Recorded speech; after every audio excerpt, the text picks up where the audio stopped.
looking at today is Genesis 11, 1 through 9. It is commonly referred to as the Tower of Babel. This is a passage, this is a story that has integrated itself into a culture. Most of you know it. You've heard it in Sunday schools, you've seen it referenced in movies or in television, read about it in books, seen it in plays.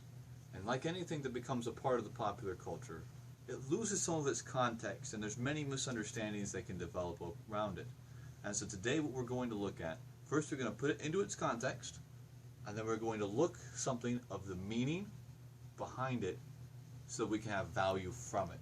Now what we're not going to do today, we're not going to debate whether this is a historical event or was it a parable, but those debates, while very intellectually stimulating, often shed more heat than light, and right now we want to shed as much light as possible. So we're going to begin that by looking at the context of this passage. Now this passage is Genesis 11. Naturally, it's preceded by Genesis 10. What happens in Genesis 10? Well, in Genesis 10, the flood just ended. The flood, you may remember, Noah, big ark, lots of animals. Didn't go so well for most people. And so Noah's sons are called to be scattered. God tells them to scatter and to multiply. And so initially, in chapter 10, it seems like that's what they're doing. They're scattering, they're going, I'm going to go here, I'm going to go here, and we're going to go multiply, something most guys are pretty good at. And chapter 11 comes around. And chapter 11, everyone's back. They want to build a big city and a big tower. And predictably, it doesn't go very well. But more importantly, they offer up two motivations as to why they did this. One, we want to make a name for ourselves. Two, we don't want to be scattered. We're going to look at what those motivations said about them, and more importantly, what those motivations say about us, because we continue to have those motivations. And then how God's response to them and to us has remained consistent and is important. So, therefore, we're going to start with the first motivation. The first motivation is, I want to make a name for myself. This is very familiar to us. We all want praise. We all want adoration. We all want honor.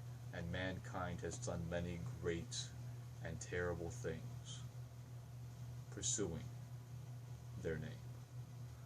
Now the second motivation, and just as important, is the tendency, the sin of sacrificing the security that comes from following God's will with the security that we create for ourselves.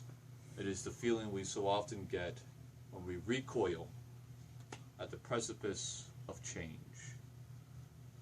It's a feeling that we feel throughout our lives. It influences the choices we make, things we buy, the spouses we choose. It's with us when we pay our bills, when we make our friends.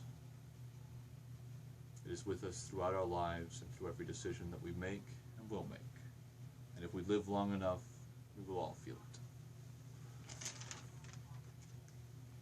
Now God, in this passage, as we will continue to look at through the rest of this sermon, treats those impostors just the same. He destroys the securities that we have created for ourselves with himself. He destroys the principalities and the powers that we have put in his place, and he replaces them with the true principality, the true power, the true God. Thank you.